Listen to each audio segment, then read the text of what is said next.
آنکھوں سے آنسو آنا شروع ہو گئے، دل پہ کلام اثر کر گیا، کس رب کی بات ہو رہی ہے؟ یہ عزت والے کیسے ہو سکتے ہیں جو ہمارے ہاتھوں سے بننے کے محتاج ہو؟ عزت والا وہ ہے کہ جو سب کو بناتا ہو اس کو کسی نے نہ بنایا ہو، وہی عزت والا ہے۔ حکمتوں کا یہ عالم، اس کی یہ گہرائی اگر اسی آیت پہ بتاؤں تو آدھا پون گھنٹہ تو اس پہ لگ جائے۔ اس کی حکمتوں کا یہ عالم کہ تم کیا جانو تمہارے جسم کے اندر خون کیسے دوڑ رہا ہے تمہیں پتہ نہیں، دل کیسے دھڑک رہا ہے تمہیں پتہ نہیں، تمہارے جسم میں ایک دنیا قائم کر دی، تم غافل ہو اپنی ہی دنیا سے۔ ایسا حکمت والا آسمان بنائے، ایسے بنائے کہ کوئی چیز تم دیکھتے ہو کہ بغیر ستون کے نہیں رہتی، بغیر ستونوں کے آسمان قائم کر دیے اس نے۔ ستون نہیں ہے، بغیر ستون کے آسمان قائم، جب سے بنایا ویسے ہی ہے۔ خود فرماتا ہے دیکھو آسمان کی طرف، تم دیکھتے نہیں کیسے بنایا ہم نے آسمان کو؟ جب تم آسمان کی طرف دیکھو گے تم اس میں درار نہیں پاؤ گے، شگاف نہیں پاؤ گے، اس میں تم کوئی رنگ میں جو ہے تبدیلی نہیں پاؤ گے، ایک طرح کا رنگ، ایک جیسا رنگ، جب سے بنایا تب سے ویسا ہی ہے، نہ پرانا ہوا، نہ خستہ ہوا، نہ جو ہے وہ ٹوٹا پھوٹا۔ تیری نگاہ تھک جائیں گی اور تھک کر زمین کی طرف لوٹ آئیں گی، مگر تو اللہ کے بنائے ہوئے اس آسمان میں عیب نہ نکال سکے گا۔ ہماری حکمتوں کو نہیں دیکھتے کہ تم بیج ڈالتے اور اسی بیج سے ہم ایک درخت اگواتے ہیں، اس درخت سے پھر پتیاں نکالتے ہیں، اسی پتیوں میں پھل آتے ہیں، پھلوں میں ہزاروں بیج ہوتے ہیں اور ہر بیج سے پھر ایک درخت پیدا کرنے کی قوت رکھتے ہیں۔ وہی حکمت والا ہے۔ جیسی سنا رونے لگے۔ 7 آیتیں بہن نے سنائی اور جیسے جیسے آیتیں پڑھتی تھی روتے جاتے تھے، اور جب اس آیت پہ 7ویں نمبر کی سورہ حدید کی آیت پہ پہنچی بہن آمنو باللہ و رسولہ، تو بس کیا وقت نہیں آیا کہ تم ایمان لاؤ اللہ اور اس کے رسول پر؟ بس جیسے یہ جملہ کہا آپ زمین پہ بچل کے تڑپنے لگے، کہا وہ وقت آ گیا ہے، خدا کی قسم وقت آ گیا ہے کہ عمر اللہ پر بھی ایمان لائے اور محمد صلی اللہ علیہ وسلم پر بھی ایمان لائے۔ اے بہن چلو، اے میرے بہن بھائی سعید چلو، حضور کے پاس لے کر چلو۔ انہوں نے کہا آپ رکیے، ہم غسل کر لے، کپڑے بدل لے، خون بہ رہا ہے، یہ خون ناپاک ہے حضور کی شریعت میں۔ انہوں نے کہا تمہارے اگر کپڑے اور خون کے یہ لباس تبدیل کرنے کا انتظار کروں تو ڈر ہے کہ عمر کا خاتمہ اگر کفر پہ ہو گیا تو کیا ہوگا، میں تنہا جاؤں گا، پیچھے تم آؤ۔ چلے ہاتھ میں تلوار پکڑے ہوئے، اب ہوش ہی نہیں ہے۔ پہلے جو تلوار تھی وہ قتل کے ارادے تھی، اب تو ہوش ہی نہیں کہ بھائی اب قتل کیا کرے، خود مقتول ہو گئے ہیں محبت رسول میں، خود اپنے آپ کو قتل کروا دیا ہے صاحب۔ لیکن تلوار ابھی بھی اور ہوش نہیں ہے کہ تلوار ہے، جا رہے ہیں۔ ایک صحابی نے دیکھا بھائی تلوار لے کے آ رہے ہیں گھر کی طرف، دوڑتے ہوئے آئے یا رسول اللہ یا رسول اللہ۔ عمر تلوار لے کے آ رہے ہیں، ارادے ٹھیک نہیں ہے۔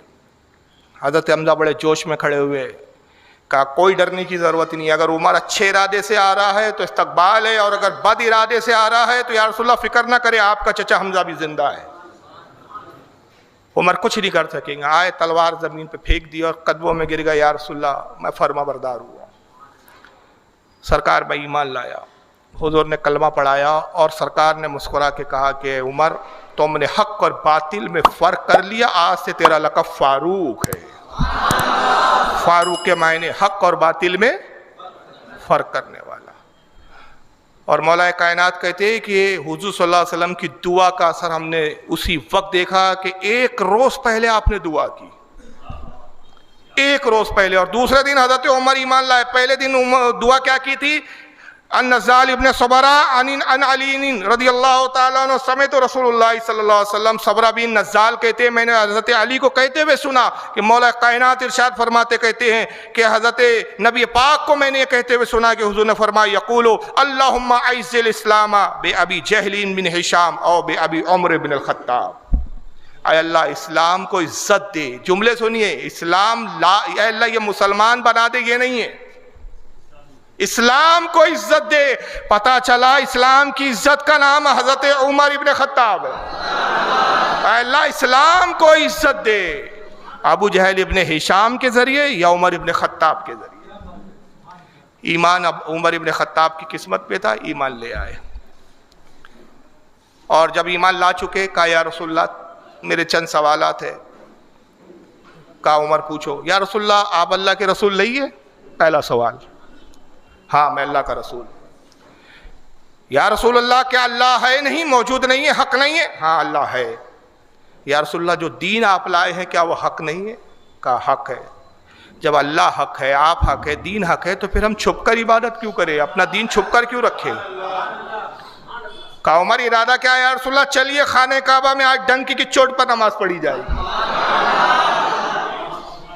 بازوئے عمر پر رسول کو بھروسہ تھا، اعتماد تھا۔ کہا عمر چلو، آگے تم ہو، پیچھے ہم ہیں۔ رسول آگے پیچھے ہیں اور عمر آگے سینہ کڑائے چلے جا رہے ہیں۔ خانہ کعبہ میں داخل ہوئے، ابو جہل، عتبہ سب بیٹھے ہوئے انتظار کرتے۔ خبر چل گئی تھی بھائی تلوار لے کے گئے ہیں، اب سر لانے کا وعدہ کیا ہے۔ سر کیا لاتے؟ حضور کے قدموں پہ اپنے سر کو خود قربان کر کے آ رہے ہیں۔ معاملہ تو الٹا ہی ہو گیا تھا۔ اور جب داخل ہوئے دیکھا رسول پیچھے ہیں، عمر آگے ہیں، یہ سمجھ نہیں پائے۔ اس سے پہلے کچھ سمجھتے، آپ نے اعلان کیا کہ سنو اے اہل عرب، اے ابو جہل سن، اے عتبہ، اے شیبہ، اے ولید ابن مغیرہ، تم سب آگاہ ہو جاؤ، سن لو، میں محمد صلی اللہ علیہ وسلم کا آج سے غلام ہو گیا ہوں، اور آج ڈنکے کی چوٹ پر ہم ایک اللہ کی عبادت کریں گے۔ اب تم میں سے جس کو اپنی بیوی بیوہ کرانی ہو، بچہ یتیم کرانے ہو، پہلے عمر سے آ جائے، سامنا کر لو، دو دو ہاتھ ہو جائے عمر سے۔ کیا انداز تھا، کیا ڈیرنگ تھی، کیا تیور تھے عمر ابن خطاب کے۔ کس کی مجال ہے، سب جانتے تھے کیا بازو ہے، کیا قوت ہے۔ ارے جب باطل پہ تھے تو اتنے طاقتور تھے، اب تو تائید مصطفیٰ ہے، تائید خدا ہے، اور عمر کے سامنے ٹکیں گا۔ سب سر جھکانے لگے۔ حضرت عبداللہ ابن مسعود فقی صحابی ہے، وہ فرماتے اس موقع پر کیا ان کے الفاظ ہے، کہتے ہیں ما زلنا عزتاً منذ اسلم عمر، کہتے ہیں خدا کی قسم جس دن عمر اسلام لائے اسی دن سے پھر مسلمان معزز اور عزت دار ہو گئے، ورنہ اس سے پہلے ہماری حالت یہ تھی کہ ہم دبے ہوئے تھے، کچلے ہوئے تھے، مگر جس دن سے عمر اسلام لائے مسلمانوں کو عزت مل گئی، معزز ہو گئے۔ اس حدیث کو امام بخاری نے لکھا ہے کتاب المناقب کے اندر لائے، باب مناقب عمر ابن الخطاب، حدیث نمبر 3684۔ ابن سعد نے بھی اس کو طبقات میں لکھا، جلد 3 صفحہ 235۔ ابن عساکر نے لکھا، ابن حجر المکی نے لکھا، بہت سارے نے لکھا، اور ایک دوسری روایت میں بہت زیادہ اچھے الفاظ اور آئے۔ یہی عبداللہ ابن مسعود کہتے کان اسلام عمر ابن الخطاب فتحا، کہا عمر کا اسلام لانا اسلام کی فتح تھی، اسلام کی جیت تھی۔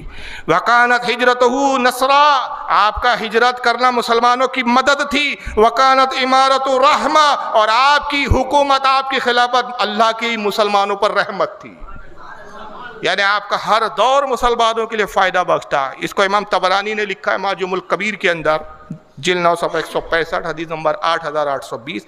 ابن الاسیر نے لکھا ہے اس کو اپنی کتاب اسد الغابہ، جلد 2 صفحہ 318۔ ابن حجر وغیرہ نے لکھا، اور مولا علی کے الفاظ ہے کہ جب ہجرت کا وقت آیا تو اب ظلم بڑھ رہے تھے عرب میں، حضرت عمر کو تو کوئی ستا نہیں سکتا تھا، کس کی مجال تھی کہ عمر پہ ظلم کرے، لیکن جو غلام ہوتے تھے ان کو پریشان کیا جاتا تھا، جو غریب مسکین ہوتے تھے جو اسلام لاتے تھے ان کو امیر و کبیر قسم کے، جو جابر و ظالم قسم کے عرب کے لوگ تھے، وہ پوشیدہ دے طور پر موقع دے کے پکڑ لیتے، کسی کو قتل کرتے، کسی پہ کوڑے مارتے، ظلم ہوتا۔ اور پھر اللہ نے ہجرت کا حکم دیا، محبوب آپ بھی ہجرت کریں، اور پہلے اپنے اصحاب کو گروہ در گروہ، ٹولی در ٹولی، تھوڑا تھوڑا مدینے کی طرف بھیجتے رہیں، صحابہ جاتے رہیں۔ حضور نے حضرت عمر سے کہا عمر تم بھی جاؤ، اب میں ابو بکر کے ساتھ، اللہ کے حکم سے ابو بکر کے ساتھ آؤں گا، پھر بعد میں علی آئیں گے، لیکن تم جاؤ۔ تو حضرت علی رضی اللہ تعالیٰ عنہ کے الفاظ، اس کے بھی راوی مولا کائنات ہے، کہتے خدا کی قسم جس نے بھی ہجرت کی، چھپ کر کی، دب کر کی، پوشیدگی کے ساتھ کی، سوائے عمر ابن خطاب کے کہ میں نے ایسا جواں مرد نہیں دیکھا جب ہجرت کی تو ڈنکے کی چوٹ پر کی، بہانگے دہل ہجرت کی، اور کیسے کی؟ بڑے عظیم انداز میں کی، تلوار انہوں نے حمائل کی۔ پہلے حمائل کرنا یعنی پٹا باندھتے کپڑے کا، اس میں تلوار رکھتے، اس کو اردو میں کہتے ہیں تلوار حمائل کرنا، تلوار حمائل کی۔ کندھے پہ کمان رکھی انہوں نے، تیر کا ترکش ہوتا ہے، پیچھے ترکش کو بانا، تیر رکھے ہوئے اس کے اندر، کمان کاندھے پہ رکھی ہوئی ہے، اور اس کے بعد ہاتھ میں نیزہ لیا، اور خانہ کعبہ میں آتے، پورے ہتھیاروں سے لیس ہے، تلوار بھی ہے، ہاتھ میں نیزہ بھی ہے، کمان بھی ہے کاندھے پہ، پیچھے ترکش پیٹھ پہ لدا ہوا ہے، بندھا ہوا ہے۔ اس عالم میں آتے، ابو جہل، عتبہ سب بیٹھے، بھائی یہ جنگ ونگ تو ہے ہی نہیں، کیا معاملہ کیا، یہ آئے کیوں اس طرح، یہ کون لڑنے آیا ہے بھائی؟ پورے ہتھیاروں سے لیس ہو کر آئے، پورے اسلحہ کے ساتھ آئے، خانہ کعبہ کا طواف کیا،